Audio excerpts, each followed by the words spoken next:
It's a busy day. Let's get started. We're going to start with the what is it called? The SQL lead code question, and then we're going to go back to do the lead code algorithm question. We're starting early today because I do need to finish the other makeup algorithm question that I didn't finish. So we're going to get started on that. Oh, check this out. I want to show you something cool. This is an app that I built a while back that I'm rebuilding today. It's going to take a lot of work to get this up and running again, but it's going to be worth it. There's some issue with the column not being okay. I want this column to go up here, but there are some issue with that, and I'm going to fix that when I get done with this. So I'm very excited. Let's get started. And yeah, I don't know, something have to do with flex wrap that's really messing it up. So yeah, let's go ahead and go to my lead code account and find ourselves an easy SQL problem to solve. The reason why I'm getting up to speed with all these older projects is because I want to put them on my resume. And all of the older projects have very old dependency that every time you open, it just breaks instantly. And you can't install anything because everything is outdated. So I have to restart and build it over again. So we're going to pick a random question here. And we're going to solve it within 15 minutes. Or maybe less. So that is which question? This one right here. So that is locked. Oh dear. Okay, why don't we just find this one right here? This one is not locked. All right, let's see. The last login in November in 2020. The last login in 2020. Oh, this one is actually easy, actually. Select star. It just wants a user. Yeah, it wants both of them. Select star where from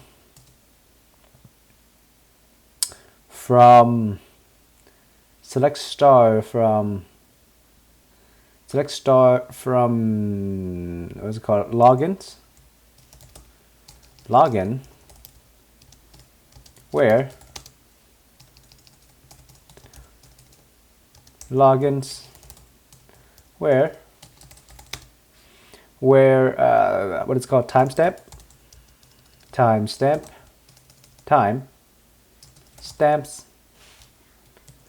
timestamp is equal to 2020.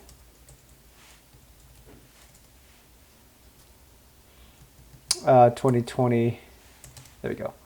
We're just going to do that very quickly to see what we get, and then we're going to make it better. Maybe we have to do between. Yeah, we have to do between. Okay, we're timestamp between 2019 2020 01 and 2020 01 12 2021 01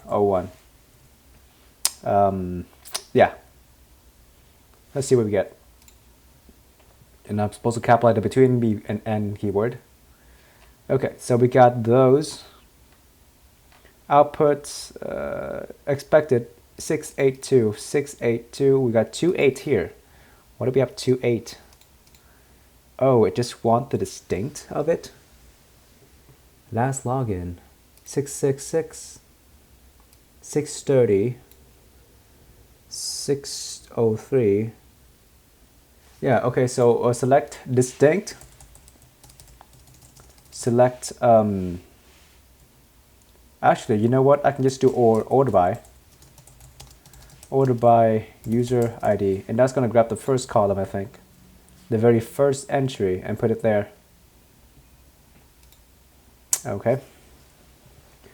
What does it say? So I got 6 user ID is 8. 6 user ID is 8. UDID is 8. We got 2 separate time here. Why is it not doing that? We got a whole bunch of 6 and 8. Order by user ID. Oh, group by USD. I'm sorry. Group by user ID. There we go. And we're asking last stamp. Oh God, okay. User ID and timestamp as last stamp. Because we're going to do max here. What's it called, max? Max of timestamp is going to give me the maximum timestamp for that group.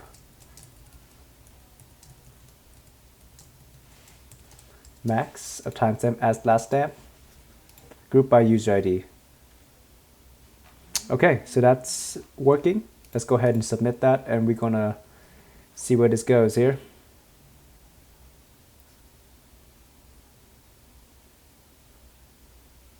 What? Okay. So it's passing the base case. Oh my god. At 000.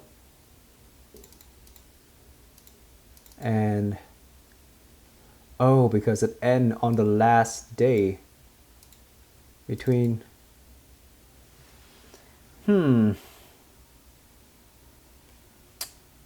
Okay, let me go to my note real quick. Notion, that's so. Let's see, SQL, progress, conditional on operation, date. Nope. Join group by having the fundamental clause, timestamp. There we go, and exact. Extract and timestamp, no. Okay. So when is it going to turn to 01/01/02? So we're going to do OD 2022, month of December. Crap, where'd it go?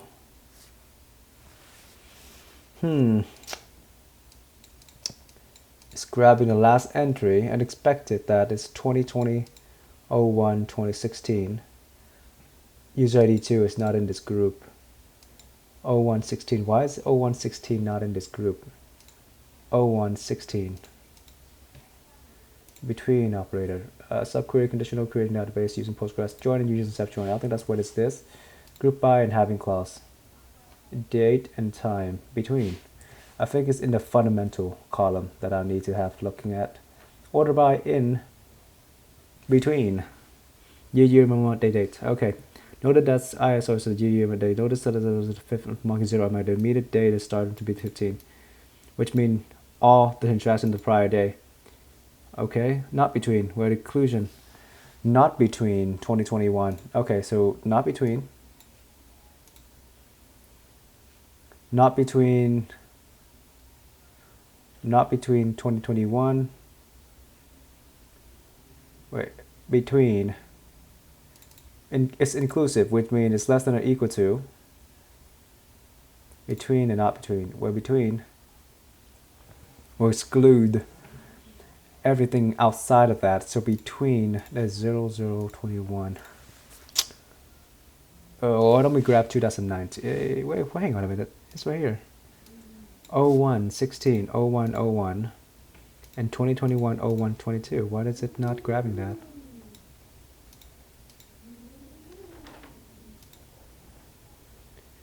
So, okay. I'm running out of time here. 682 timestamp. I do not like working with timestamp. No, the output contains it. I just don't need to include this last entry, which is 2021 01/01. Oh god. Okay, 2021. What year is that? How to get the last date?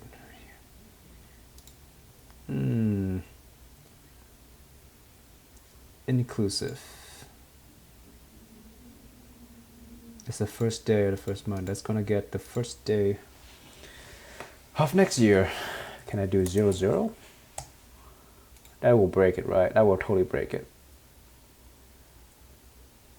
Okay. So far, so good. Let's see what happened. Yay! That is so dumb. That is so dumb. Anyways, guys, thank you for watching. That is the SQL portion, and keep an eye out for my next. For the project I'm reworking here. This app is freaking ginormous. It involves Apple Pay. It involves ngrok, which is a SSH tunneling, which is a HTTPS locally run. I don't know what it did, but I'm gonna relook what that does again. It involved Apple Pay, it involved Stripe, it involved Google API, it involved AWS, it's involved a whole bunch of other stuff that I forgot to mention, and also image compression. This is the ginormous app. It's an online marketplace for selling and buying images, but I'm not finished yet, so we'll see when I get it done. Anyways, guys, have a good day, have a good life, and goodbye. My face is frozen. Oh no.